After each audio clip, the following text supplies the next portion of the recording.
So I've been playing Call of Duty for a long time now. Like a lot of people, it's one of those games I just keep coming back to, but lately it feels like the community is in a really weird spot.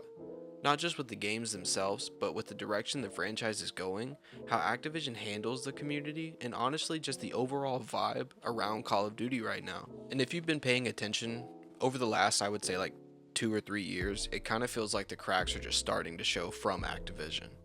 First thing is just straight up franchise fatigue. Call of Duty has basically been releasing games every single year for almost 2 decades, and lately it feels like that formula is just catching up. The newest entry, Black Ops 7, didn't exactly land the way past games did. Sales, player numbers dropping compared to previous titles, and honestly, a lot of people just felt like the series wasn't really evolving anymore. And honestly, just my opinion, when you combine yearly releases with the same core systems over and over, players start to feel like they're just buying the same game again. Another huge complaint people keep bringing up is the microtransactions, which I completely agree with. Every new Call of Duty seems to push these bundles, skins, cosmetics, weapon skins harder than any actual gameplay improvements, and some of the skins have gotten kinda ridiculous. Call of Duty used to have pretty grounded military vibes. Think of COD 4, MW2, even MW3, the originals, not the remakes. Now you've got crossover skins, goofy cosmetics, and stuff that just feels completely disconnected from the game's identity.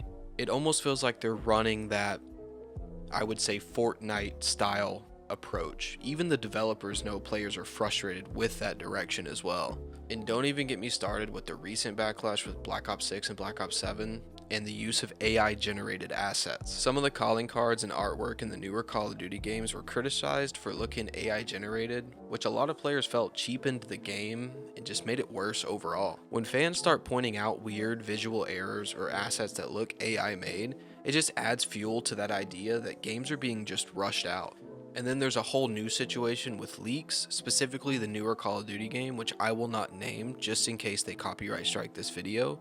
If you follow the Call of Duty community, you probably know that leaks have been a huge part of how players learn about upcoming content and newer games in the franchise. And don't get me wrong, when you leak things like that, it is their IP and they have every right to take it down, and it kind of just lets the community down. They were excited for something and now they're seeing leaks and it's kind of spoiled for them. However, recently, one of the biggest Call of Duty insiders, known as the Ghost of Hope, basically stopped leaking information and received legal pressure from Activision.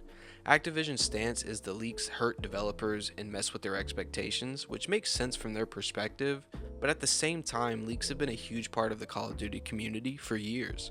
So now a lot of people are wondering if the company is trying to tighten control over the conversation around the franchise. And honestly, in my opinion, that's kind of the main point here. It just feels like the relationship between developers and the community is more strained than it's ever been.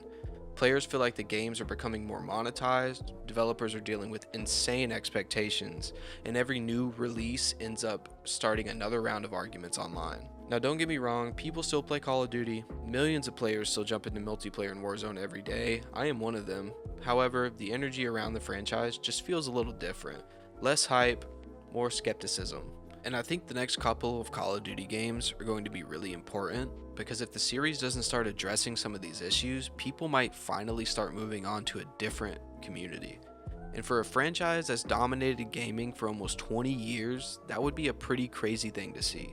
But yeah, that's just how I see the current state of Call of Duty. Curious what you guys think. Do you think the franchise is still in a good spot, or do you think it's starting to fall off? Let me know in the comments below. Be sure to hit that like and subscribe button. Thank you.